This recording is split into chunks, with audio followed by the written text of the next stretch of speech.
2,73,000 కోట్ల రూపాయల డీబీటీ ద్వారా వైఎస్ఆర్సీపీ ప్రభుత్వ హయాంలో ఒకవైపున ఇస్తూనే మరోవైపున ఎప్పుడూ చూడని విధంగా రాష్ట్రంలో ప్రగతి చూపించాం.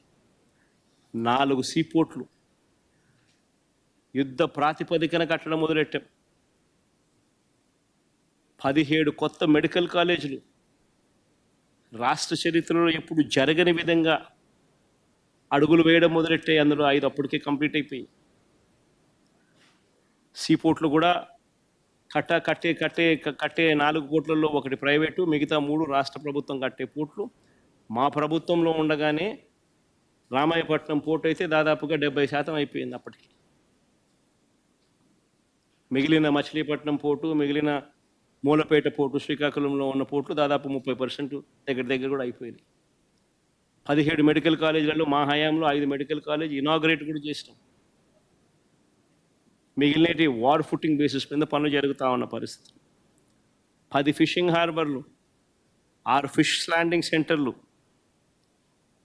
మొట్టమొదటిసారిగా దేశం మొత్తం మన వైపు చూసేట్టుగా ఎప్పుడు చూడని విధంగా టెక్నాలజీని, స్కిల్లింగ్ను పూర్తిగా అనుసంధానం చేసి పూర్తిగా ప్రజలకు చేరువ చేసిన పాలన ఏదైనా ఉంది అని అంటే అది వైఎస్ఆర్సీపీ హయాంలో జరిగింది. బిడ్డ పుట్టిన దగ్గర నుంచి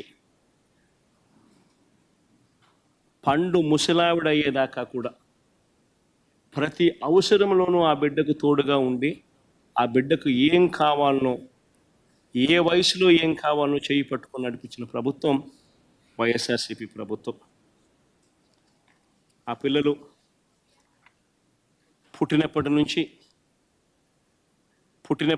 పుట్టిన వెంటనే డెలివరీ అయ్యేటప్పుడే ఆరోగ్య ఆసరా కింద 5,000 రూపాయలు చేతుల్లో పెట్టి ఆరోగ్య ఆసరా కింద పంపించే పరిస్థితి నుంచి అక్కడ నుంచి మొదలెడితే పెళ్లి చేసేదానికి వైఎస్ఆర్ కళ్యాణమస్తు షాదీ తోఫాతో మొదలెడితే పుట్టిన బిడ్డకు ఆ తర్వాత 5,000 రూపాయల ఆరోగ్య ఆసరాతో మొదలెడితే ఆ పిల్లలను బడులకు పంపించడానికి ఆ తల్లికి అమ్మఒడితో ఇవ్వడం మొదలు పెడితే ఆ తర్వాత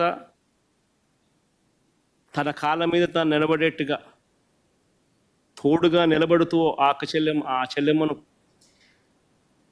ఒక వైఎస్ఆర్ ఆసరా, ఒక వైఎస్ఆర్ సున్నా వడ్డీ, ఓ వైఎస్ఆర్ చేయూత, వైఎస్ఆర్ కాపు నేస్తం, ఓ వైఎస్ఆర్ ఈబీసీ నేస్తం ద్వారా తమ కాళ్ళ మీద తాము నిలబడేట్టుగా అడుగులు ముందుకు వేశాం. ITC, Procter and Gamble, Amol లాంటి సంస్థలను తీసుకొని వచ్చి వాళ్ళందరికీ కూడా భాగస్వామ్యం చేసి వాళ్ళందరినీ కూడా ఆదాయాలు పెంచేట్టుగా తోడుగా నిలబడ్డాం. పండు వయసులో చంద్రబాబు నాయుడు హయాంలో 1,000 రూపాయలు పెన్షన్ ఉంటే 3,000 రూపాయలకు పెన్షన్ పెంచుకుంటూ పోయి పండు వయసులో ఉన్న వృద్ధులకు అండగా ఉండే కార్యక్రమం చేసినాం.